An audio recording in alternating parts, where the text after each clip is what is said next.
even working through this film, I felt like, I know I'm a better father. I think we can all relate to how kind of fragile that process is. His conviction to faith is really what drives him, but he kind of had his life laid out in front of him thanks to his parents. Next thing you know, a couple more decisions, you're another place. Let's see, so this is quite the sprawling story.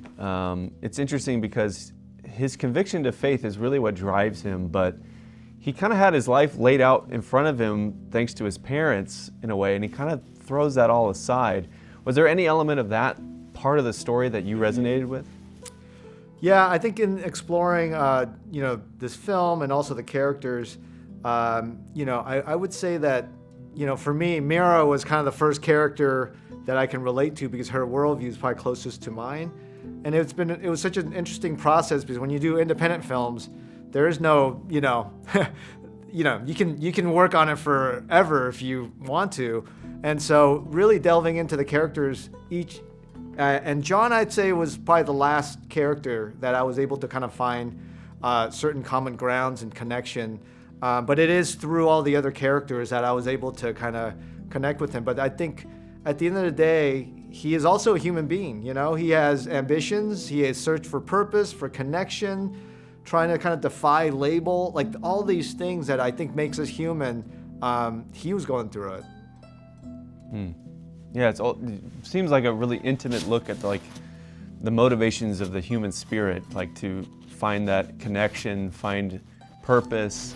Was there anything of those elements that you really wanted to resonate with audiences? I remember sitting down with Ben and we were just talking. I think the overriding thing was, not only purpose but connection, and I think that's something that, as we go down our journey and we meet people of other points of view, it's also kind of, for me, I think we can all relate to how kind of fragile that process is, where, you can meet someone and it kind of just takes you off 3 degrees and next thing you know, a couple more decisions, you're another place. And that's something that I think I can relate to that. And I think talking to, developing with the actors and just talking to everyone, that's something that everyone can kind of connect with. Yeah, for sure. In your research of John's story, was there anything that you came across that was particularly surprising that you were like, we got to include this in the story, or anything like that? Well, I think the first instinct as a filmmaker, as a human being, I think when I read the script was that, did any of this happen? And then I went on this deep dive, and we went and looked at everything because John purposely left us, his writing, his posts on social media and everything. And I realized that it was not about trying to find out if it really happened or not. It was actually more interesting because he is the storyteller. And as a filmmaker, I can connect on that level. And so it was fascinating for me to really kind of explore why. Why was he trying to do this? How was he trying to do this? And it was very clear that he was influenced by adventure novels and Hollywood films. So I think the decision early on I made was to say, okay, great. In the spirit of everything, let's honor what John has left us with. But there's these huge gaps. And so in those gaps, let's try to utilize the same kind of process in storytelling, which is kind of the influence from genres and things like that, to see if we can, by doing that, we can kind of connect not only the story, but to be able to kind of better understand his humanity. Yeah. He kind of seemed like he thought himself as the hero of his own narrative that he was building with his GoPro and his journal entries and everything. Do you think some of that kind of clouded his judgment on what would be safe or an advice he was getting along the way? I'm trying really hard in this process of not telling you exactly what my opinions are, because that was my commitment to it. And working with Sky, that was something that was very important to me, is to say, hey, I will give you 1 day. We'll give each other 1 day.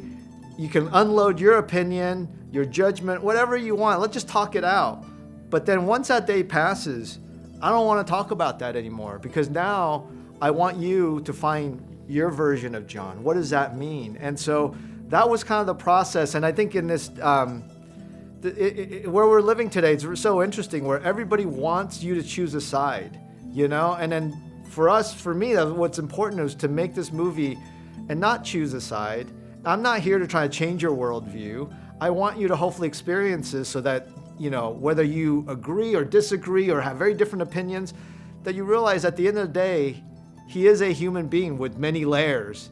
And if whatever opinion you come out with on this film, hopefully you can seek out someone with a very different opinion and have a dialogue, you know? And I'm lucky enough that this film got to go to Sundance, and believe me, that Q&A was fascinating because you had people have very different reactions, but then you realize after 5 minutes of talking, everybody was able to find kind of a common bridge, you know, through his humanity. Yeah, yeah. And can you talk a little bit about the father-son relationship and kind of how that's the through thread of the story with John? Yeah, that came from Alex Perry's article where he, you know, got got John through Patrick, the father, you know, and you know, for me, that's what kind of led me down this path of this 3-year journey, because I have a teenage son, you know, and I think as a parent, we want to do everything we can to kind of help them avoid any kind of pain, any kind of problem, obstacles. But I think reading that article, I can really relate to Patrick trying to do the same thing, but yet the kind of frustration of how they just would miss each other. And as a parent, like I got a better understanding of my relationship with my son, in that just because I want to impart something, I need to make sure he's ready, you know? And so I think even working through this film, I felt like, you know, I know I'm a better father for it. Awesome. And going from big blockbusters, Fast and Furious, to this indie project, is that freeing? Is there more flexibility there? Was that a good experience? I thought that was going to be the case, but you know what I found out was that I've been very fortunate, because I started off with my credit card movie, you know, 23 years ago, and it led me to these opportunities. But that indie movie, I think, somehow defined me in a way that I was the indie filmmaker. So I actually met these amazing executives at studios that we were able to build trust. And in doing that, I was making these big tentpoles as if they're a big budget indie movie. So I think making Last Days made me realize how grateful I am that I went through this whole journey, and I was able to kind of try everything, tentpoles, TV, procedurals, because I wanted to earn my own point of view. But in doing so, I realized I also met some amazing people that in success, we were able to build all this trust. And I was making these, you know, hundreds of $1 million budget films as if they're big independent films. So I feel very fortunate. That's amazing. That's awesome.